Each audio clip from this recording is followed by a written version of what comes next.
ਵਾਹਿਗੁਰੂ ਜੀ ਕਾ ਖਾਲਸਾ ਸ੍ਰੀ ਵਾਹਿਗੁਰੂ ਜੀ ਕੀ ਫਤਿਹ। ਅੱਗੇ ਚਰਚਾ ਤੋਂ ਪਹਿਲਾਂ ਅੱਜ ਇੱਕ ਕਹਾਣੀ ਤੋਂ ਸ਼ੁਰੂ ਕਰਾਂਗੇ।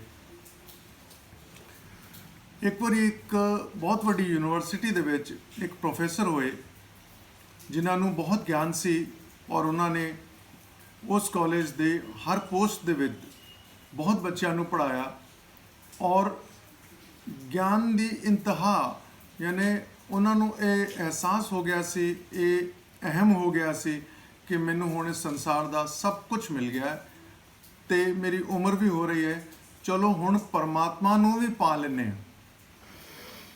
ਉਹਨਾਂ ਨੇ ਆਸ-ਪਾਸ ਸੰਤਾਂ ਨੂੰ ਪੁੱਛਿਆ ਪਰਮਾਤਮਾ ਨੂੰ ਪਾਉਣ ਦਾ ਤਰੀਕਾ ਕੀ ਹੈ। ਉਹਨਾਂ ਨੇ ਕਿਹਾ ਕਿਸੇ ਵੀ ਇਕਾਂਤ ਕੱਲੀ ਜਗ੍ਹਾ ਤੇ ਜਾ ਕੇ ਤੁਸੀਂ ਤਪੱਸਿਆ ਕਰੋ ਔਰ ਤੁਹਾਨੂੰ ਪਰਮਾਤਮਾ ਨਾਲ ਮਿਲਨ ਹੋ ਜਾਏਗਾ, ਤੁਹਾਨੂੰ ਪਰਮਾਤਮਾ ਦਿਖ ਜਾਏਗਾ। ਉਹਨਾਂ ਨੇ ਇੱਕ ਪਹਾੜ ਦੇ ਉੱਤੇ ਇੱਕ ਗੁਫਾ ਚੁਣੀ ਔਰ ਉਹਦੇ ਵਿੱਚ ਧਿਆਨ ਲਗਾ ਕੇ ਤਪੱਸਿਆ ਦੀ ਮੁਦਰਾ 'ਚ ਬਹਿ ਗਏ। ਅੰਦਾਜ਼ਨ 3 ਸਾਲ ਤਪੱਸਿਆ ਕਰਨ ਤੋਂ ਬਾਅਦ ਬਾਹਰ ਆ ਕੇ ਉਹਨਾਂ ਨੇ ਮਹਿਸੂਸ ਕੀਤਾ ਕਿ ਉਹਨਾਂ ਨੂੰ ਕੁਝ ਨਹੀਂ ਮਿਲਿਆ। ਉਹਨਾਂ ਨੇ ਸੁਣਿਆ ਸੀ ਕਿ ਤਪੱਸਿਆ ਸਾਲੋਂ ਸਾਲ ਦੀ ਕਰਨੀ ਪੈਂਦੀ ਹੈ। ਫਿਰ ਆਪਣਾ ਮਨ ਧਾਰ ਕੇ ਫਿਰ ਬਹਿ ਗਏ। ਫਿਰ ਇਸੇ ਤਰ੍ਹਾਂ 2-3 ਸਾਲ ਨਿਕਲ ਗਏ। ਇਸ ਤਰ੍ਹਾਂ 3-4 ਵਾਰੀ ਉਹ ਵਾਰ-ਵਾਰ ਜਾਂਦੇ ਸੀ ਔਰ ਅੰਦਰ ਇੱਕ ਅਹਿਮ ਔਰ ਥੋੜਾ ਕ੍ਰੋਧ ਵੀ ਕਿ ਮੈਂ ਪਾ ਕੇ ਰਵਾਂਗਾ। ਜਦ ਆਖਰੀ ਵਾਰੀ ਥੱਕ ਗਏ ਤੇ ਗੁੱਸੇ ਨਾਲ ਬਾਹਰ ਨਿਕਲੇ ਔਰ ਪਹਾੜ ਤੋਂ ਥੱਲੇ ਉਤਰ ਰਹੇ ਸੀ ਕਿ ਅੱਜ ਅਗਰ ਕੋਈ ਮਿਲੇਗਾ ਜਿਨ੍ਹਾਂ ਨੂੰ ਬੁੱਧਤਵ ਪ੍ਰਾਪਤ ਹੋਇਆ, ਦਿਵ ਗਿਆਨ ਪ੍ਰਾਪਤ ਹੋਇਆ ਜਾਂ ਬਹੁਤ ਵੱਡੇ ਸੰਤ ਹੈ, ਉਹਨਾਂ ਨੂੰ ਪੁੱਛਾਂਗਾ ਕਿ ਇਸ ਤੋਂ ਜ਼ਿਆਦਾ ਹੋਰ ਮੈਂ ਕੀ ਕਰ ਸਕਦਾ ਸੀ। ਚਲਦੇ ਚਲਦੇ ਉਹਨਾਂ ਨੇ ਦੇਖਿਆ ਕਿ ਇੱਕ ਹਿਰਣ ਜੋ ਬਿਲਕੁਲ ਮਰਨ ਵਾਲੀ ਅਵਸਥਾ ਦੇ ਵਿੱਚ ਕੰਡਿਆਂ ਦੇ ਵਿੱਚ ਫਸਿਆ ਹੈ ਔਰ ਉਹਦੇ ਸਰੀਰ ਤੇ ਹਜ਼ਾਰਾਂ ਕੰਡੇ ਗੜੇ ਹੋਏ ਆ ਔਰ ਉਹ ਚੋਂ ਖੂਨ ਰਿਸ ਰਿਹਾ। ਅਗਰ ਉਸ ਨੂੰ ਉਸ ਅਵਸਥਾ ਚੋਂ ਨਾ ਬਚਾਇਆ ਜਾਵੇ ਤੇ ਹਿਰਣ ਦੀ ਜਾਨ ਖਤਰੇ ਸੀ। ਉਹਨਾਂ ਨੇ ਝੁੱਕ ਕੇ ਪਹਾੜ ਤੋਂ ਝੁੱਕ ਕੇ ਹਿਰਣ ਨੂੰ ਆਪਣੇ ਗੱਦ 'ਚ ਲਿਆ, ਪੁਚਕਾਰਿਆ, ਇੱਕ ਇੱਕ ਕੰਡਾ ਕੱਢਿਆ। ਜਿੱਥੇ ਖੂਨ ਸੀ ਉਹਦੀ ਸਫਾਈ ਕੀਤੀ, ਮਰਹਮ ਪੱਟੀ ਕੀਤੀ, ਪੱਤਿਆਂ ਦੀ ਦਵਾਈ ਬਣਾ ਕੇ ਉੱਤੇ ਲਗਾਈ। ਲਾਗੇ ਇੱਕ ਪਾਣੀ ਦਾ ਸਰੋਤ ਸੀ, ਉੱਥੋਂ ਪਾਣੀ ਬੁੱਕਾਂ 'ਚ ਭਰ ਕੇ ਲਿਆਇਆ ਔਰ ਹਿਰਣ ਨੂੰ ਹੋਸ਼ ਆਈ ਔਰ ਹਿਰਣ ਨੂੰ ਚੱਲਣ ਦੀ ਤਾਕਤ ਆਈ ਔਰ ਦੇਖਦੇ ਦੇਖਦੇ ਹਿਰਣ ਜੋ ਹੈ ਉਹ ਤੁਰਨਾ ਸ਼ੁਰੂ ਕਰ ਦਿੱਤਾ ਔਰ ਅੱਖਾਂ ਤੋਂ ਲੋਪ ਹੋ ਗਿਆ। ਤੇ ਵਿਦਵਾਨ ਨੂੰ ਉਸੇ ਵੇਲੇ ਇੱਕ ਬਹੁਤ ਵੱਡਾ ਪ੍ਰਕਾਸ਼ ਆਪਣੇ ਸਾਹਮਣੇ ਨਜ਼ਰ ਆਇਆ, ਮਾਨੋ ਕੋਈ ਚਮਤਕਾਰ ਹੋ ਗਿਆ। ਉਹਨਾਂ ਦੇ ਮਨ ਦੇ ਅੰਦਰ, ਉਹਨਾਂ ਦੀ ਬੁੱਧੀ ਦੇ ਅੰਦਰ ਸਭ ਕੁਝ ਉਹਨਾਂ ਨੂੰ ਮਹਿਸੂਸ ਹੋਇਆ ਕਿ ਮੈਨੂੰ ਕੁਝ ਪ੍ਰਾਪਤ ਹੋਇਆ ਅੱਜ।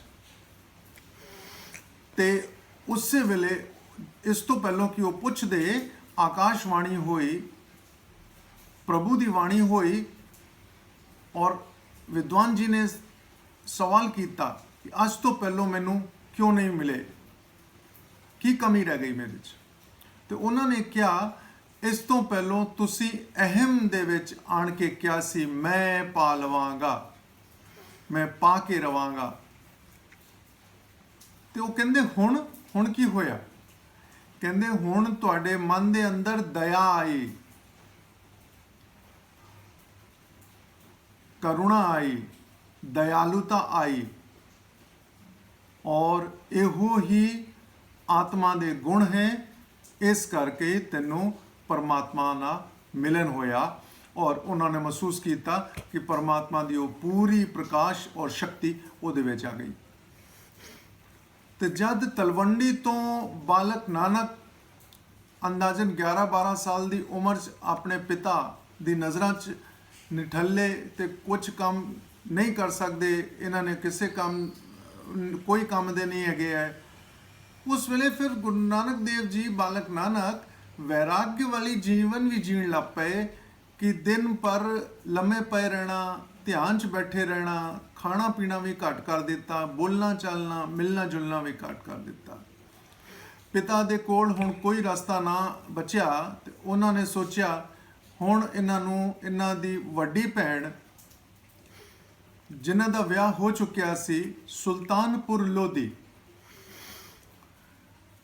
ਸ਼੍ਰੀ ਜੈਰਾਮ ਜੀ ਦੇ ਨਾਲ, ਉਹਨਾਂ ਦੇ ਕੋਲ ਘੱਲਦੇ ਆ ਤੇ ਭੈਣ ਔਰ ਜੀਜਾ ਇਹਨੂੰ ਕਿਸੇ ਕੰਮ ਲਗਾਉਣਗੇ ਇਹਨਾਂ ਨੂੰ ਤੇ ਇਹ ਕੁਝ ਸਫਲ ਹੋਣਗੇ। ਔਰ ਗੁਰੂ ਨਾਨਕ ਦੇਵ ਜੀ ਨੂੰ ਬੇਬੇ ਨਾਨਕੀ ਦੇ ਘਰ ਘੱਲ ਦਿੱਤਾ।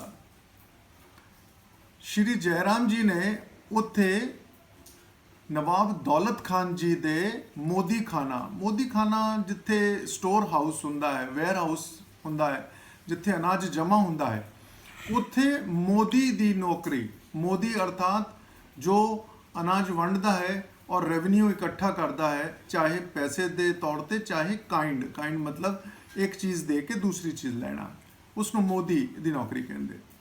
ਮੋਦੀ ਦੀ ਨੌਕਰੀ ਮਿਲ ਗਈ। ਗੁਰੂ ਨਾਨਕ ਦੇਵ ਜੀ ਨੇ ਪਰਮਾਤਮਾ ਦਾ ਹੁਕਮ ਜਾਣ ਕੇ ਜੋ ਵੀ ਕਿਹਾ ਕੀਤਾ ਸਭ। ਔਰ ਉੱਥੇ ਫਿਰ ਉਹਨਾਂ ਨੇ ਜੋ ਅਨਾਜ ਤੋਲਣਾ ਸੀ, ਅਨਾਜ ਤੋਲਦੇ ਸਮੇਂ ਉਹਨਾਂ ਦੀ ਨਜ਼ਰ ਰਹਿਣੀ ਪਰਮਾਤਮਾ ਕੋਲ ਔਰ ਉਹਨਾਂ ਨੇ ਅਨਾਜ ਤੋੜਨਾ ਔਰ ਕਹਿਣਾ ਤੇਰਾ ਔਰ ਵੰਡ ਦੇਣਾ, ਤੇਰਾ ਵੰਡ ਦੇਣਾ, ਤੇਰਾ ਵੰਡ ਦੇਣਾ। ਜਿਹੜੇ ਬਾਕੀ ਉੱਥੇ ਲੋਕ ਕੰਮ ਕਰਦੇ ਸੀ, ਕਰਮਚਾਰੀ ਸੀ, ਉਹ ਸਭ ਦੇਖਦੇ ਸੀ। ਉਹਨਾਂ ਨੇ ਆਪਣੇ ਅੰਦਾਜ਼ੇ ਨਾਲ ਦੌਲਤ ਖਾਨ ਜੀ ਨੂੰ ਸ਼ਿਕਾਇਤ ਕੀਤੀ, ਸ਼ਾਇਦ ਠੀਕ ਹੀ ਕੀਤੀ, ਕਿ ਇਹ ਜੋ ਨਵਾਂ ਮੋਦੀ ਬਾਲਕ ਤੁਸੀਂ ਰੱਖਿਆ ਹੈ ਤੁਹਾਨੂੰ ਲੁਟਵਾ ਦੇਗਾ। ਇਹ 100 ਕਿਲੋ ਵੰਡਣਾ ਹੁੰਦਾ ਹੈ ਤੇ 200 ਵੰਡ ਦਿੰਦਾ ਹੈ ਔਰ ਉਹਦੇ ਬਦਲੇ 'ਚ ਲੈਂਦਾ ਸਿਰਫ 100 ਦਾ ਹੈ, 100 ਦਾ ਪੈਸਾ ਹੀ ਲੈਂਦਾ ਹੈ, 100 ਦਾ ਦੂਸਰੀ ਚੀਜ਼ ਲੈਂਦਾ ਹੈ। ਦੌਲਤ ਖਾਨ ਜੀ ਨੇ ਸੋਚਿਆ ਕਿ ਚਲੋ ਇਸ ਚੀਜ਼ ਨੂੰ ਅਜਮਾਉਂਦੇ ਹਾਂ, ਕਨਫਰਮ ਕਰਦੇ ਹਾਂ, ਫੜਦੇ ਹਾਂ। ਉਹਨਾਂ ਨੇ ਦੂਸਰੇ ਕਰਮਚਾਰੀਆਂ ਨੂੰ ਲਿਆ ਕੇ ਔਰ ਤੌਲ ਕਰਵਾਈ ਔਰ ਤੌਲ ਕਰਵਾਉਣ ਤੋਂ ਬਾਅਦ ਪਤਾ ਲੱਗਾ ਕਿ ਉਹ ਕਰਮਚਾਰੀ ਝੂਠ ਬੋਲ ਰਹੇ ਸੀ ਔਰ ਗੁਰੂ ਨਾਨਕ ਦੇਵ ਜੀ ਦਾ ਇਹ ਕੌਤਕ, ਇਹ ਚਮਤਕਾਰ ਹੋਇਆ ਕਿ ਸਾਰਾ ਹਿਸਾਬ ਬਰਾਬਰ ਮਿਲਿਆ। ਅੱਜ ਉੱਥੇ ਹਟ ਸਾਹਿਬ ਗੁਰਦੁਆਰਾ ਹੈ, ਜਿੱਥੇ ਉਹ ਵਟੇ ਮਤਲਬ weight, ਵਜ਼ਨ ਜਿਹੜੇ ਤੋਲਣ ਦੇ ਹੁੰਦੇ, ਉਹ ਅੱਜ ਵੀ ਉੱਥੇ ਵਿਰਾਜਮਾਨ ਹੈ, ਦਰਸ਼ਨ ਲਈ ਉਪਲਬਧ ਹੈ। ਔਰ ਦਾਸ ਨੂੰ ਇਹ ਮੌਕਾ ਮਿਲਿਆ ਕਿ ਉੱਥੇ ਮੱਥਾ ਟੇਕ ਕੇ ਆਏ। ਸੁਲਤਾਨਪੁਰ ਲੋਧੀ ਸਿੱਖਾਂ ਲਈ ਉਹੋ ਹੀ ਜਗ੍ਹਾ ਰੱਖਦਾ ਹੈ ਜੋ ਮੁਸਲਿਮ ਭਰਾਵਾਂ ਲਈ ਮੱਕਾ, ਮਦੀਨਾ, ਕ੍ਰਿਸਚੀਅਨ ਭਰਾਵਾਂ ਲਈ ਵੈਟੀਕਨ ਸਿਟੀ ਤੇ ਬੁੱਧ ਭਗਵਾਨ ਲਈ ਗਿਆ। ਸਾਡਾ ਪਹਿਲਾ ਤੀਰਥ ਸੁਲਤਾਨਪੁਰ ਲੋਧੀ ਮੰਨਿਆ ਜਾਂਦਾ ਹੈ ਔਰ ਇਸ ਕਰਕੇ ਹੀ ਅਸੀਂ ਸਾਰਿਆਂ ਨੇ ਦੇਖਾ ਕਿ 550ਵਾਂ ਪ੍ਰਕਾਸ਼ ਉਤਸਵ ਗੁਰੂ ਨਾਨਕ ਦੇਵ ਜੀ ਦਾ ਸੁਲਤਾਨਪੁਰ ਲੋਧੀ ਹੀ ਮਨਾਇਆ ਗਿਆ। ਅਗਲੀ ਚਰਚਾ 'ਚ ਹੋਰ ਬਹੁਤ ਇੰਟਰਸਟਿੰਗ ਚੀਜ਼ਾਂ ਦੱਸਾਂਗੇ। ਵਾਹਿਗੁਰੂ ਜੀ ਕਾ ਖਾਲਸਾ, ਸ਼੍ਰੀ ਵਾਹਿਗੁਰੂ ਜੀ ਕੀ ਫਤਿਹ।